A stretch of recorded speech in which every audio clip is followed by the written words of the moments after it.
Hey, welcome, coaches. I hope everybody's doing all right today.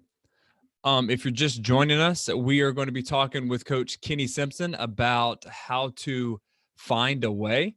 And what I'm doing right now is I am getting him to join the call right now.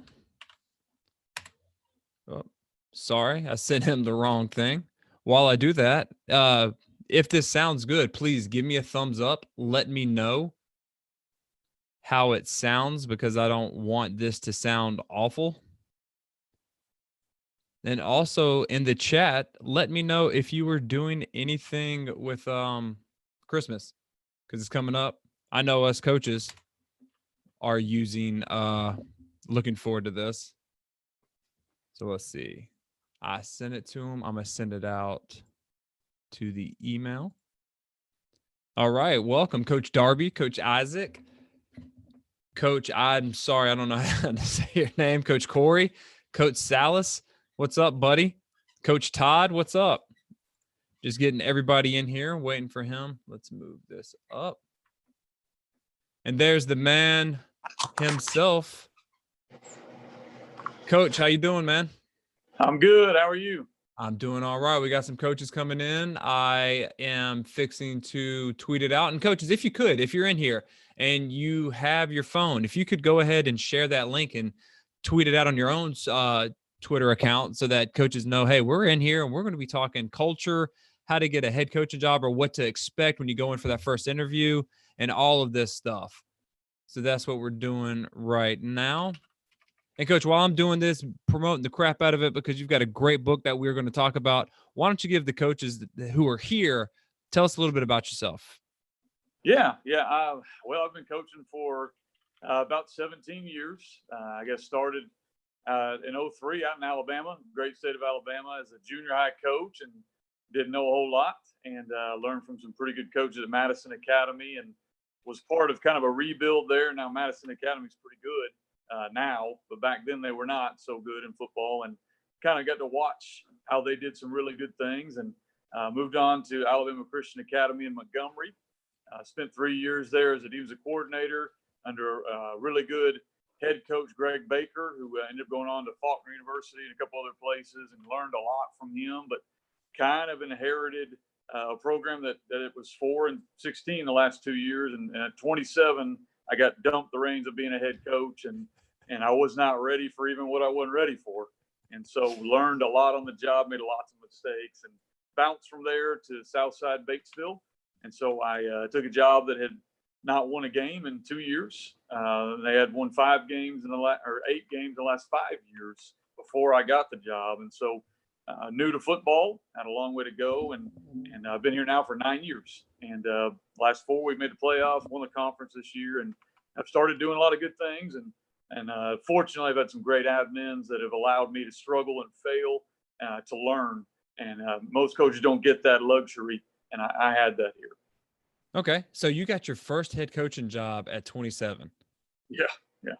Okay, so I'm just reflecting back when I was 27. We're all the same way. You thought you knew it all, right? I was a genius at 27, and I was really a genius when we won more games that year than we had like the previous 3 combined. And man, I was a genius until I wasn't. I got you. Okay, so I'm glad you said that though, because without that whole journey you had is what finds us to your book. Now, I was going through Twitter and I saw something. I don't know where it was, but it might have been someone retweeting your book. And yeah, you go ahead, flash it up there, show everybody what it is.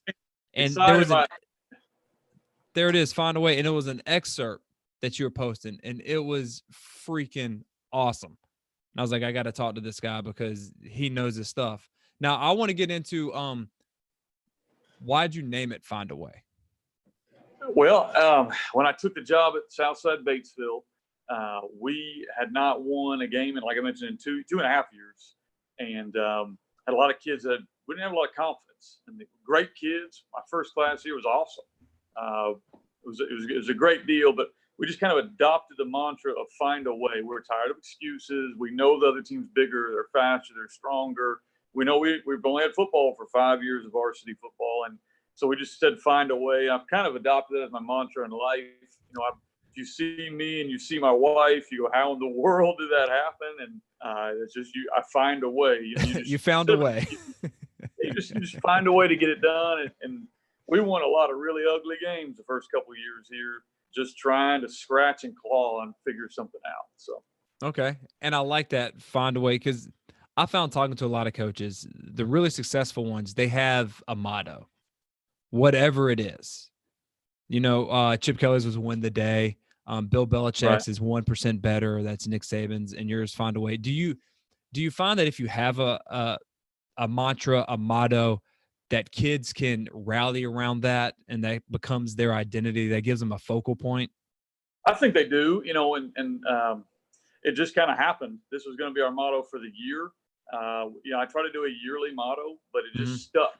We just did it that first year, and we tried to go to another motto the next year, and everybody's like, no, let's go back to where we were. And the kids here identify with it. I think it's anything you can identify with kids of something that's realistic that you can believe in. It helps, and we do a yearly motto as well. That's kind of unique to that senior class, but as a program, find a way has just kind of become our thing. Okay. Now that whole process of culture and everything, have you always been doing that, or is this something you gradually did, like you built upon it year by year until now you have this whole system and it incorporates everything? I think you're always building as a coach. I think you go in and you hear a lot of people talk about, we're going to change the culture, and they're there for 2 years. And man, you didn't change anything. If you're there for 2 years, you just built on what was there, or you were able to, take something and make it better. But to build a culture, you've got to be somewhere. Like, I've been here now 9 years, and we're still building. We're still building a culture here, and so I think it's gradual. I came in the first couple of years here, and we did pretty well. And then I neglected the junior high, I neglected youth football, I neglected all my building blocks, and then we went 0-10. And if you go 0-10 as a head coach, and you remember that, and and we vowed to look at everything and change everything. I remember being up till 4 a.m. Every night trying to figure out what we could do. And so when you do that, I think there's something that if you've never been 0-10 or 1-9 as a head coach, I don't know if you really lived, because you have to reevaluate everything you do. Okay. All right. And for those coaches that are coming in, I am Coach Ron McKie. This is my channel. If you like this channel and you want to learn more about the spread and talking to great coaches like Coach Simpson right here, down below, there is a subscribe button. Hit that button and then the bell notification, and then I'll let you know when we go live. Also, if you have any questions, type them in chat, because this is what I like doing, because Coach is gracious enough to talk to us and to you. So any questions you have, go ahead and put them in the chat below. Coach, we're talking about your book, Find a Way. What made you decide to read it? But I mean, to write it, because I know just the process of me writing like a little blog post is like pulling teeth. And you sat down and you wrote a book, essentially a manual to help build culture and to help other coaches, I'm stealing your term here, find a way. What made you decide to do that?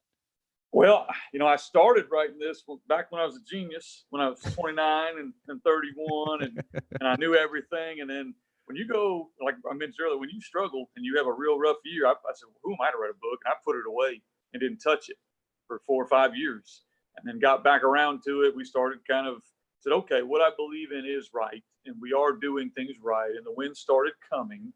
And so I said, okay, there's a lot of things I did wrong that I'd like to warn other guys, hey, don't do this, or things that we did right that helped us. And a lot of times as coaches, I think we have to win a state championship for anybody to want to hear us. That's not true. There's a lot of coaches that do some great things that I might have beat them on Friday night, and I'll shake their hand at midfield and say, you out-coached me. I just kind of got lucky this game. And so, I think once I kind of got over the fear of, there's a lot of smarter guys than me in the profession, because there's a lot of smarter guys than me in this profession, and just wanted to help other people.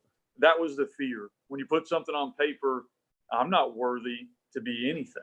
When you put it out there on paper, you kind of, I try not to be an arrogant guy or an overconfident guy, and there's some geniuses out there. I just want to help younger guys that are getting into our profession.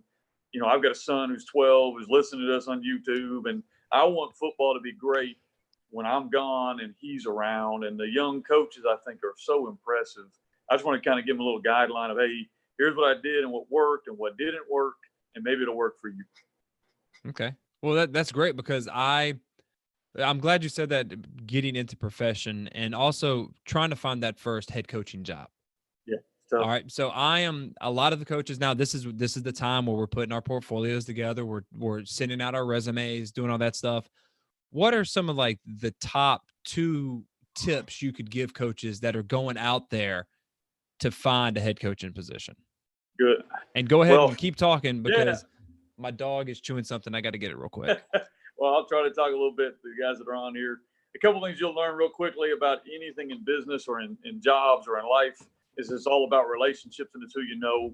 I got a job at 27 not because I was a genius, because I knew the right people and I had the right connections, and that's how you get a job really in any business you do. And so it's all about making connections. So going to coaching clinics, getting on Twitter. I'm old and I can barely even type an email, and I made myself learn Twitter, and I've made more connections in the last year than I had in 18 years of coaching.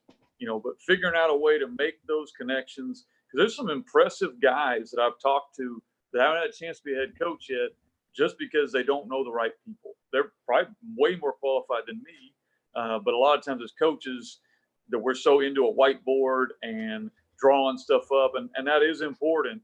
But that, as a head coach, my job is to coach the other coaches, and my job is to create the culture and the environment. And so a lot of times we kind of neglect that part. The other thing is there's a lot of really smart football coaches that don't look good on paper. I think there's a lot of guys that would be great coaches, but you're going in a room to interview with people that don't know, and not being offensive to any admin, they don't know football. They're not asking you if you're going to run the wing tee or the spread, they don't really care, but they are people with masters and doctorates. And if you can't represent yourself and articulate in a good way, you're not going to get a job.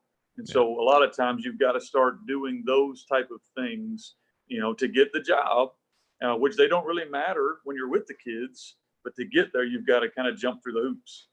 You got to get past the gatekeepers first. You have to. And those are the smart guys. And you've got to, if you don't come across as educated, you're not going to get that job. Yes, I agree. A couple of coaches have been asking about the book. Coaches, his book, I'm putting it in chat right now. You can go ahead, find a way. It's right there. You could also get a Kindle version if you wanted to. And at the end of this interview, I'm going to share a way that 3 of y'all are going to get the book for free. Coach has said, hey, you can have these books. You can give them out to your subscribers. And that's what we're going to do. Also, real quick, I'm going to drop Coach's Twitter handle, because he did say that he is on Twitter now. So that is in chat. Some of the coaches said hello. Real quick, while I do that, Coach Thomas said that he had a 0-10 season, and I'm going to take that, Coach Thomas. I'm not picking on anything, but as a coach, we've all been there. I've been through a 1-9, a 2-8. Yep. How do you find the bright spot in that? Man, I'll tell you what. I don't get emotional very often, but when I talk to those kids, we practice so hard week 10. Harder sometimes than these teams I've got going to the playoffs. And just the fact that those kids stuck with me, to me, that's what you're in this business for, is you're trying to influence kids. Some kids God gave a massive amount of talent to. Some kids, like the guy talking to you right now, had a limited amount of talent. And so, all we're trying to do is influence these kids. And if they'll continue to play hard for you, I've walked across the field the last 5 or 6 years when we've been on the other end. We've been winning games now with those 0-10s, and shook the coach's hand and said, man, those kids love you because they're playing hard for you. And I think that speaks to you as a coach. If they'll continue to play hard and fight, the character that builds is way more than going 14-1 or 10-2. If you're going to go 0-10, know you're going to get beat and you still keep going, man, that's character. I agree. And also, I think a testament to good programs are like, if it's 0-10 and none of the kids quit. Yes. They're not being late to practice. They're still lifting weights. They're still doing all that. When you have kids that are still there for you, especially in this day and age, and they're not quitting on you, you got something special. Good things are going to happen if you keep doing it, like you were saying. Yeah. Yeah, and a lot of those kids were 0-10 as sophomores. Well, they're our first ever playoff berth at the school I was at. They went 8-4 2 years later, and then that group went 10-2 the next year. And so it's a lot. That's the same kids. They just were babies at that point. Yeah, and that makes it sweeter. They've been from the lows to the highs. All right, we have. I just saw it. Hold on. Coach Adam, he says he's singing your praises, man. Coach Simpson is a great man. Be sure to tell him about the cruise clinic, Coach. Yeah, all right. That is Adam DePriest. Yeah, Adam's one of my boys over at Shiloh. He's about to win a state championship. I hope I'll be pulling for him on. I think they play Friday night in the 4A state championship out here. So he's done a great job over at Shiloh. And one of the things that we mentioned earlier was clinics. Okay. As a coach, you've got to make those connections. It's when I was young, I went to every clinic I could go to. I'd go talk to people. I was that guy in the back of the room that people probably rolled their eyes, because I raised my hand. I would ask those questions because I wanted to know, and now the irony is now I'm the guy speaking at those clinics. And that's kind of scary. So I'm like, wait, whoa, I thought these guys were geniuses that were up front. And now you're letting me, get up here and do it. But I've got several. I'm going to 4. I've got 2 that we host. One is a cruise clinic. It's on my Twitter if you're interested in. It's geared for wives and coaches and families. And so if you're interested in that, go through my Twitter. It's sponsored by FCA. It's a pretty cool little deal. I don't make any money from it, but it's a really neat thing. Hosting a local clinic here, we charge $10. We feed them, we house them, we give them a hoodie. When you can't even beat that. No, you can't. That's awesome. So that's down there. Just talking football is kind of the goal. And then I'm actually speaking at 2, the Alabama Spread Clinic. Heard it was a great clinic, and then just kind of reached out to Shay Monroe. Does a great job with that. Yeah, I know him. Yeah. Well, he said, man, why don't you come speak? And I'm going to jump on that. Of course, I'm going to come and I'll bring my coach, and we're going to come sit in and listen to a bunch of good stuff. That's I think it's in February. Check with him if you're interested in that. It's a great clinic. Talk a lot of good football. I've heard great things about it. My first year to get to go. I'm really excited about it. Then I'm speaking at a Glazier. If you've never been to a Glazier, you should try to go to some. They do a great job. It's a massive amount of people, which can be overwhelming, but the choices are great. So. Okay, that's great stuff, man. That cruise, that's nice. It's pretty sweet. Yeah. Have you been on a cruise before? Yeah, that's where I got it from. My mom's travel agent. She's probably okay. Probably listening, I'm sure. But so she basically came with the idea of, why don't we do? You can be just as cheap to go on a cruise ship with your family as you could to go to Podunk, wherever, USA, within a casino and be away from your family. Well, why don't we put that together? This is over Valentine's night. So nice. Go to a clinic, your wife gets to be happy, your kids get to be happy, and you get to talk football, and you're on a cruise ship. How do you beat that? Okay. I've never been on a cruise ship because I'm weird. I've watched way too many Jaws movies when I was younger. So I'm afraid I'm just going to fall over and Jaws is going to eat me. If you don't look, you don't even know you're in the water. It's pretty neat. But the big deal for me is when these younger coaches go to clinics. If they won't pay for you to go to clinics, go talk to coaches. Man, I'll tell you what, I've got 2 or 3 coaches that come through and talk to me, and I'll go talk to them. College coaches will let you go do that. And go do it. Go out there and learn football. I think there's so many coaches. We want to kill each other on Friday night. Yeah. But the rest of us, we look out for each other. And I think a lot of people are nervous to ask and reach out. All right. And I'm glad you said that because this leads into a next question. Coach Andrew asks, what do you look for in a young coach? It is my first year at middle school. I've been consistently studying, also meeting with varsity coaches. Yeah. So if you have a new guy coming in doing that, what are you telling that new guy? Yeah, I prioritize. I get to do a lot of these interviews and go through them. I'm looking for somebody who's going to work as hard as possible and loves what they do. And that's the number one thing. And then they're going to be loyal to the school. They've got integrity. Probably 999th on the list is how much football they know. I can teach football. I can teach you what we do. If you're willing to work hard and you're willing to be loyal to our school and you're willing to love our kids, man, at that point, I can teach you football. I can teach you anything if you'll do those things. Okay, that's good. That's great freaking advice. And I know we had some questions lined up, but I hope you don't mind that I'm asking you these questions from the coaches. All right, we got another coach. I can't pronounce your name. I'm not even going to try to butcher it. I am sorry. this is the Southern hillbilly in me, but he was just notified that he was a top 3 finalist. Kudos to you, sir. I hope that's a huge first step for his first head coaching job. Any advice on what he can say in the last interview to like seal the deal or make himself stand out? Do you have any advice? Shoot, man, I tell you what, go in there and just be who you are. Another deal I would say if it's your first job is be careful with the job. I have no idea who this is or what job Okay. you're going in. Yeah, But that's the disclaimer. yeah, so I don't know who this is or where he's going, so I can't speak for it. But be really careful because you can take some career enders as a coach, and you need to understand why that job's open. I would talk to the former head coach, figure out what happened, and figure out what the problems were.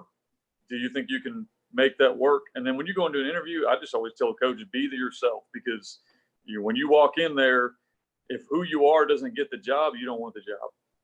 That's all I would say. And go in there and ask questions. I do a couple little random things. It's been a long time since I've interviewed, but go in there, write a thank you note to them for visiting with you, do some research on the school you're going into, know about the person you're interviewing with.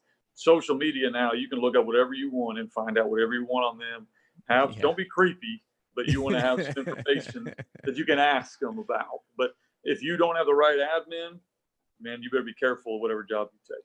I completely agree. That's, to me, seeing it firsthand at a couple of places I've been, and also talking to coaches like yourself, the number one thing is, do you have admin support? Because if you want to come in and let's say you want to have a weightlifting program or a football period or something, and the admin doesn't, or they don't see the importance of it, it's not going to go well for you. Yeah. At all. You've got to have someone that has your back. I walked into Southside here. I don't know if people know the history of it. And we had a grass field. We had maybe 1,000 people were the bleachers, a old rickety press box. And all I asked the admin for was, will you give me the ability to go out and get money? If I can go out and do it, I'm not going to whine and ask you for money or wait for the school to provide. But will you allow me the green light to go out and do it? And now we've got about a 1.5 million of facilities because they allowed me and some other coaches. And it takes extra work as a coach, but they allowed us to go out and get money. At a previous school I was at, I had money lined up and I was told I wasn't allowed to go get it because they needed it for something else. And so you need to be careful going in, ask those tough questions early, because those first 2-3 years, you're going to get pretty much what you asked for. And then after that, it may change a little bit. Yeah. Okay. I didn't even think about that. I would always assume that admins are like, yeah, if you can get money somewhere else, you just go right ahead. All right. Another question is, and this is a great one I see all the time. When do you know it's time to start applying to be a head coach? You're never ready, man. You're never ready. I'll say that. And I have several assistant coaches that are with me now and have been with me in the past. I've had 2 or 3 that have gone on to be a head coach the last couple of years. And I always tell them, if you can get an interview, man, take the interview. You always take the interview because why would you not? And you always get your portfolio ready. You always do that. Do that now. Do that if you're 24 years old. I mean, get it ready. And then let them decide you're not ready. I'm not into admin. I plan to coach till I'm 900 years old, but if I was in admin, I'd take a chance on a young guy that I thought was ready over an older guy. But so I'd always encourage a man, be ready, apply for a job. All they can say is no, Exactly. why not stick your name out there? I always say, shoot your shot, man. What's the worst thing that can happen? Like you said, they're going to say no. All right, I want to go to another question, but coaches, if you still have questions, put them in there. I see some good ones that I'm going to come back to and ask. This one kind of interests me. You're a head coach. Now, do you also call offense or defensive side of the ball? I do. I've called the offense side of the ball the last probably 5-6 years. Really, I've done all of it. When you come up as a young coach, small football, I think I literally have coached every single position at some point. And that enables you, I think, as a head coach, I can hire the best person. If he's an offensive guy, I'll coach defense. But the last couple of years, I've been coaching the offense. Okay. So how does that work? I'm always curious, like, how does it work being a head coach and, in your case, an offensive coordinator? Well, first thing you've got to do is you got to train the other guy. In the book, I think I rank how I would hire coaches. And number one guy has got to be the guy on the other side of the ball. He's got to know his stuff. He's got to be loyal and understand your program. And he's got to be a guy that's got some thick skin, because you're going to have disagreements on Friday night, and you're the head coach and you make the call, and he's not going to like it at some point. And I've been that guy. I was a defense coordinator before. So I've been that guy that's been told, no, we're not going to do blah, blah, blah, because we're going to do this. And that's the head guy. And you say, I disagree, but yes, sir. And that's kind of, that guy's got to be good.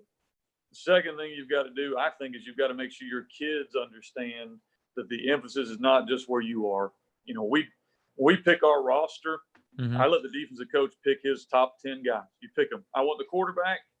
You pick the next 10, and I'll take the rest. And I think you got to put a huge emphasis that, hey, we're not going to score 100 and lose 100, 102. You know, you still lose. You know, so we're going to try to be sure that we're good on both sides of the ball and give him equal time. And a lot of times we'll praise that side of the ball more, just because I know I don't want it to look like I only care about my side of the ball. Okay. So do you give, since you're offensive side, do you give the defensive coordinator a lot of, like, he's essentially the head coach of defense? He is. We meet on, of course, during the weekend and put the game plan together. And a lot of the stuff has got to fit within our philosophy. Like, we are not real fast here at Southside. And so we kind of are a ground control deal.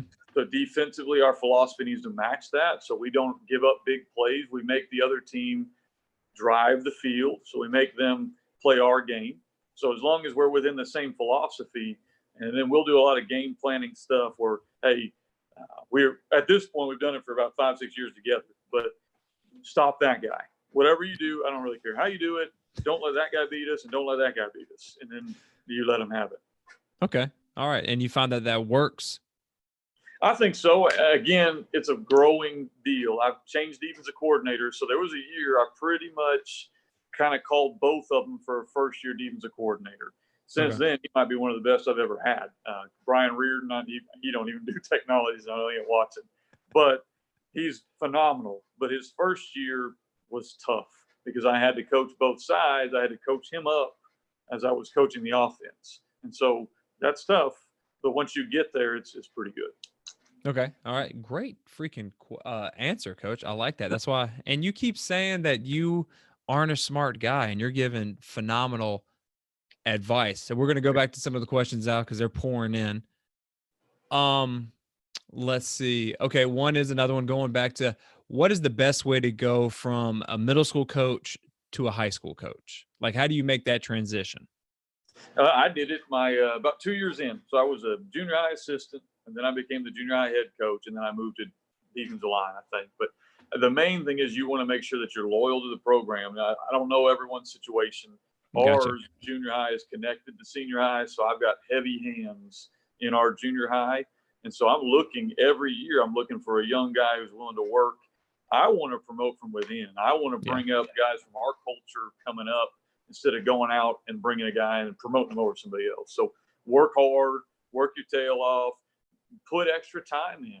You know, when our junior high season was over, we had 4 more weeks with the playoffs and everything else. I'm watching the guys that, hey, can I volunteer my time to come to practice? Can I go help with the DBs? Can I go do whatever else it is? Hey, coach, what do you need me to do? I want hard workers, and coaches recognize work, whether they admit it or not, whether they say it or not, whether they write you a thank you note or not, or whatever. You know, I recognize who works hard on my staff, and I'm going to reward those guys. Okay. That's good. So there you go, Coach. Coach Lucas asks, it's my second year as offensive coordinator in high school. I'm really struggling to come up with a system. Any advice? Man, I tell you what, go to a bunch of clinics. But whatever you find, because I've been an offensive coordinator, and I know that as a young one, here's what I did wrong. I did way too much. Way too much. I figured Simplify, man. That's my whole philosophy. Do whatever it is, and you're completely right. Whatever system you get, and I don't care, just simplify it. Simplified. I think sometimes we panic. Like the year I mentioned, we went 0-10.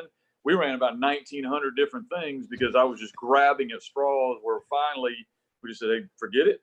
Let's get really good at this. Let's slowly build off of this." You know, I think a lot of times as an offensive coordinator, you think that it didn't work. I better do something different. Not it didn't work. How do we fix that? Yeah. Golly, high five, man. High five and butt There you slap. I like that. I like that answer. This is a great question. What would you consider is the most critical part of your portfolio when you're going in, or where you're, okay, let me ask you this also. This is a caveat. I'm applying for a job, right? You know, most jobs are like, hey, send your letter of interest and your resume. Do you always tag your portfolio in there, like the Yes. notebook that you come? Should you Yeah, be doing that as well? and like I said, it's been a while. You know, it's probably been a while since I've gone in, but I would always include. I would do a PowerPoint. Here's who I am. Here's what I'm about. Of course, now I've got a book, but before then, I would do. Here's what I believe. Here's my philosophy. Here's what I have done. Put it in a PowerPoint. I'm married to not only a very pretty lady, but also a great graphic designer.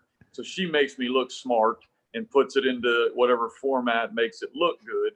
But it's all about presentation. If you bring in there something that's misspelled or it doesn't look good, these are people with PhDs and Yeah. masters that are interviewing you. That's not going to look good. So it needs to look great.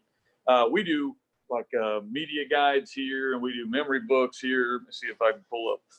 Like it's something we would do. This is our end of the year. Our kids haven't seen this yet. So if you're watching this, kids, you're getting this at our banquet coming up. But we Oh, do that's stuff nice, man. like, yeah, again, married to a graphic designer, but bring that stuff with you to the interview too. Pass it out. Find out how many people are going to be there. You know, and bring in. I'll bring in our media guide. I'll bring in my not just your cover letter and your resume, but all of that stuff. Give them more information than they'll need. Put it in a folder. Have it there for them. Okay. So there you go, coach. It's essentially, it's not just one thing. It's the conglomeration of everything to make yourself look good. Coach Thomas, how much experience as an assistant before you shoot for your first head coaching job? Because it's essentially also, he wants to know, does age affect it? Because he's 42.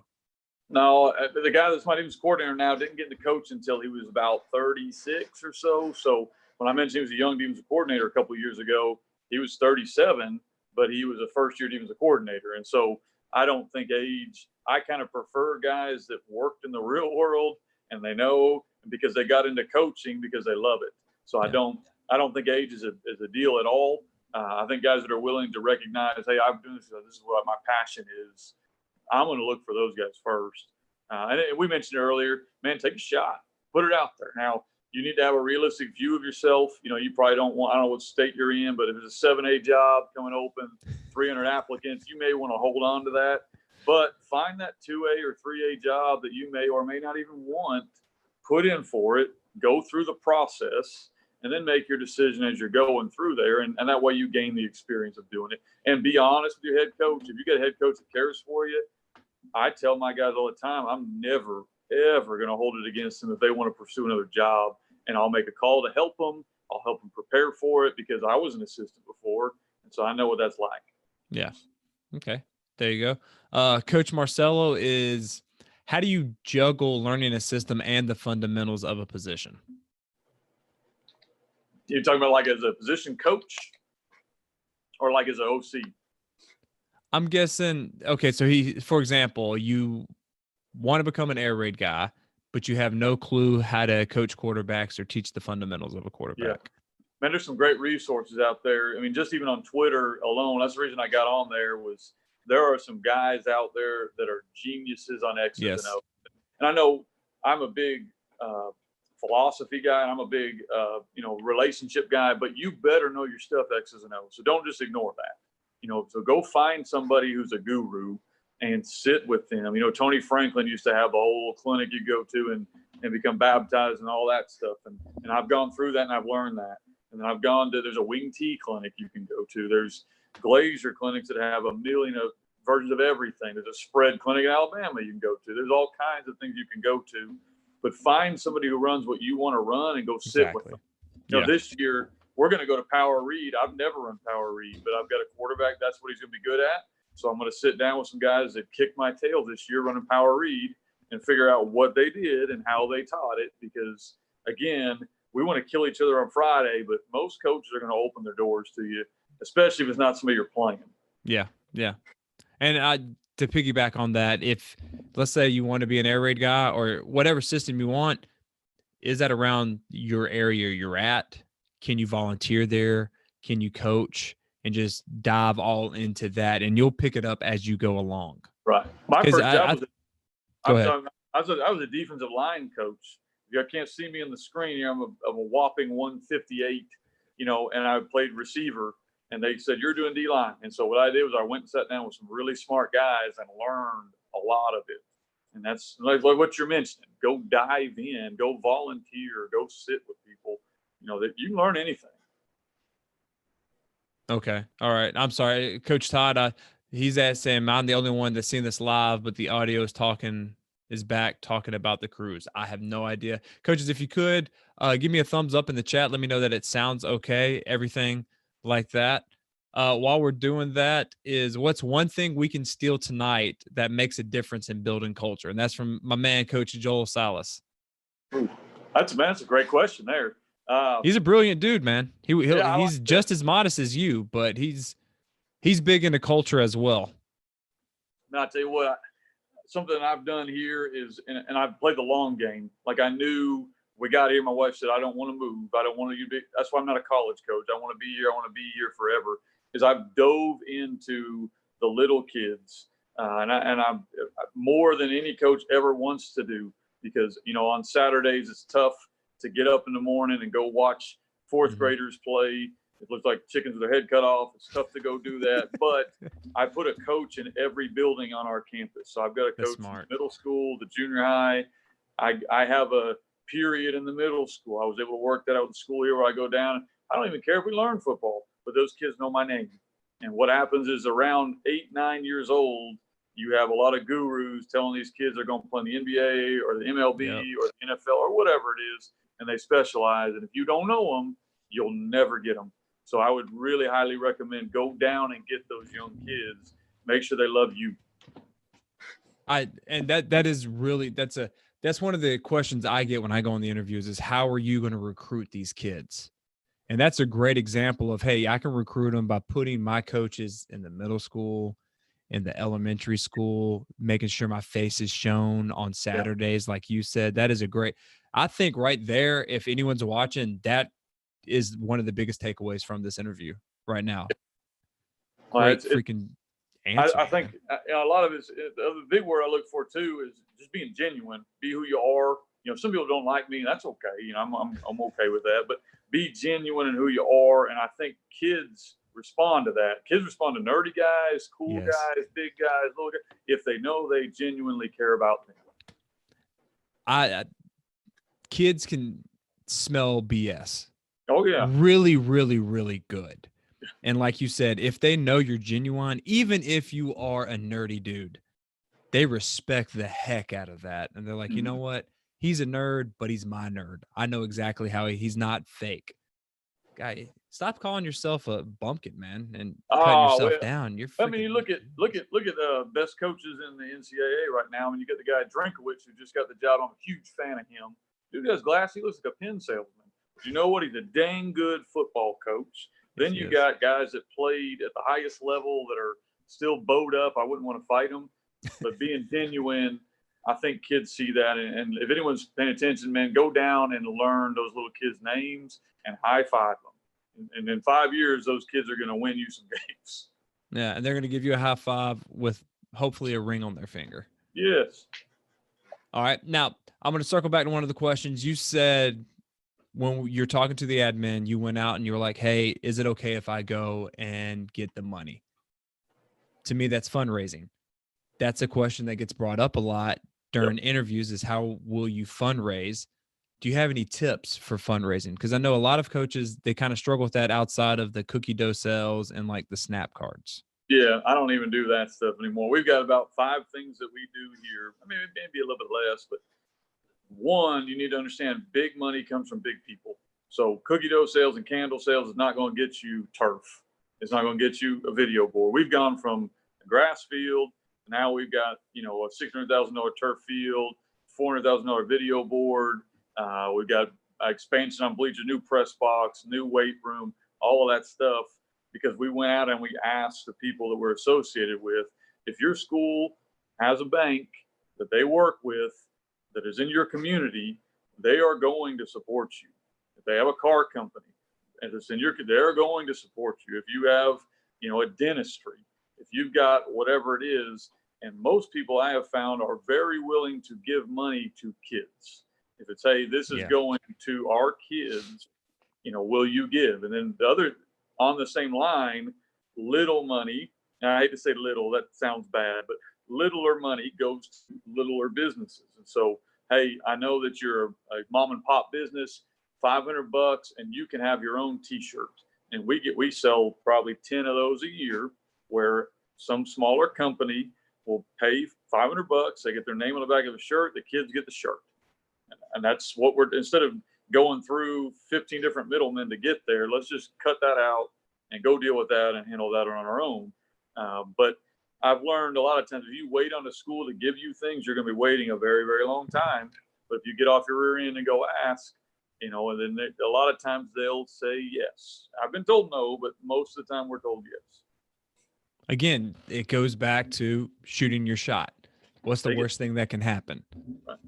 And also, you're saying go after the big whales, the white whales. You have to, man. Everyone knows somebody. That's, you got to know somebody. I know this. Oh, my cousin works at this place, or my whatever works at that place, or my relationships. Just like getting a job. Same thing with money. If you have people that know somebody, or their child is at your school, if they have the power, they're going to give you money. And there's a lot of times small company, but they get co-op money. Mm-hmm. That's big money in a small company. Yes, it is. All right. Circling back to the players, Coach Todd has a great thing. He said he took 3 and 4 JV or varsity coaches and 5 or 6 players down to the youth practice every Tuesday, where their 3 youth teams practice, and kids and parents loved it. So that's another way you can invest in the community, and not only will the kids know you, but so will the parents. And that's huge too. If the parents already know you by the time before their kids even get to your program. And I like that he took the players too. I think you talk about culture building. We spend a lot of time with our older kids. We do a big brother, little brother deal. We bring the 9th graders up at the end of the year. We assign them to a senior. We take our older kids down. We do an elementary week. They go down and read to the elementary kids. We spend a lot of time talking about the legacy they're leaving and the impact they have. The little kids love the big kids, but they might hide it. But the big kids love the little kids too. And that's a lot easier when you talk about, hey, when you do these dumb things, you got all these kids watching you. And it helped me. I've got a son in the 6th grade. And so when I can tell them, when you drop the F-bomb, it's my son hearing that, not just some random kid. Or when you decide you want to do drugs or do whatever, all these kids are watching you. And so when you can point that out to those kids, it helps a long way. Still got to run them. They're still going to make mistakes, but it helps you get through their heart, which is the main thing. Yep. Good things. Coach Lucas says, I've got to head out. Thanks for the great interview. Glad you can join us, Coach Lucas. Coach Rob has a good question. How do you approach a high school coach about running a new feeder program? We already have a few youth programs in the area, but they really only care about beating each other instead of getting the kids ready for the high school. That's tough. That's real tough. And when I took a job here, it was similar. You had teams that were competing to win a 3rd grade Super Bowl, and that's not what we want to do. And so a lot of times, it's not a guarantee. I don't know his setup, but we sat down with all of our youth coaches, and we went through and talked about, here's what we want it to look like for your son in 3rd grade, 4th grade, 5th grade, all the way through. So we play those B team games on Monday nights when I'm ready to pull my hair out and I don't really want to do it, because our goal is, if your child comes through my program, they'll play 3rd grade, 4th grade, 5th grade, 6th grade, 7th grade, a B team junior high, 9th grade, a B team varsity. So until they're in 11th grade, they're guaranteed to get out there on the field at some point on some night and under the lights in a real game. And, I think when they can maybe buy into that, it helps. And one thing we got away with in our youth league, they used to give out an MVP for 4th grade. I was like, this is ridiculous. We're going to get rid of that. Yeah. Why are we trying to put we want these kids to get better. Yeah, there you go. So, and you're right. The takeaway from that is sit the coaches down and kind of talk to them.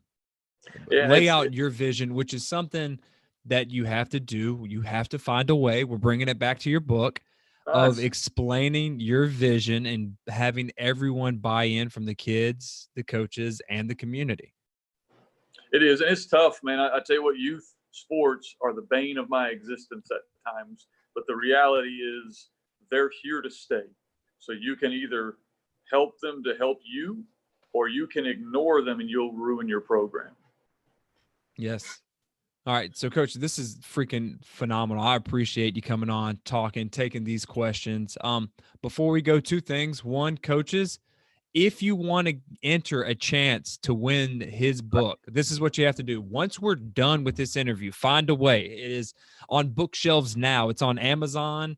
I will go ahead, and for those of y'all that can't wait to read it, I promise you, you will not be disappointed in it. I am dropping it in the chat. And for those coaches that are listening to this on podcast later on, I will put it in the description in the show notes down below. But if you want to enter the contest, this is what all you have to do. Once this is over with and the stream ends, come back to this video. In the comments, you have to put hashtag find a way. Coach, you bring it up again so they can see. Bring up the book again. Hashtag find a way in the comments once this stream is over with. And in 48 hours, I'm going to randomly pick 3. I'm going to message y'all, and then I'm going to send the book your way. All right. And before we get out of here, Coach, I know it's your baby, Find a Way. That the whole book is your baby. Yeah. What's the chapter or the section that really is like, okay, this is it? I love them. I love every page the same, but this page gets a little bit more love than the rest. What page is that, or what topic is that? I'm trying to find it here. Well, I think for a coach, the most practical one will be building a staff. Talks about, because here's the deal: when you're 27 years old, it's hard to sit down with a 40-year-old and say, "Dude, you're screwing up." You know, that's a hard. I was great with the players. I've always been pretty good with the players. I was terrible with my assistant coaches. I probably still aren't. I'm not great with them, but I was awful with them as a young coach. So learning how to handle men was tough for me. I don't know about other coaches, but if you're a young coach, you're going to be a head coach. That's tough.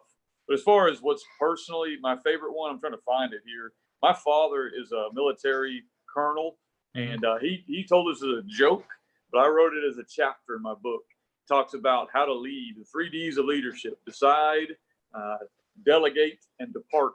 I kind of made a chapter out of that about how I've kind of adopted that. Is I try to find really smart people that are better than me at certain things and allow them to be who they are and do what they do with some guidance. But instead of micromanaging, which is my natural default, I want to micromanage everything. And if you do that, you have a staff of 1, not 10. And so that's probably my personal favorite chapter. Okay. Well, I appreciate you coming on, man. We need to do this again. All right, man. All right, coaches, thank y'all for doing it. And again, if you want to enter the contest, all you have to do once this stream's over with, come back to the video, go to the comments, put hashtag find a way. Show it one more time, Coach. So you go. Find a way right there, and you will be entered. And until next time, coaches, let's continue to master the spread, score points, and have fun. Coach, you have a great night, man. Thank you. Appreciate it.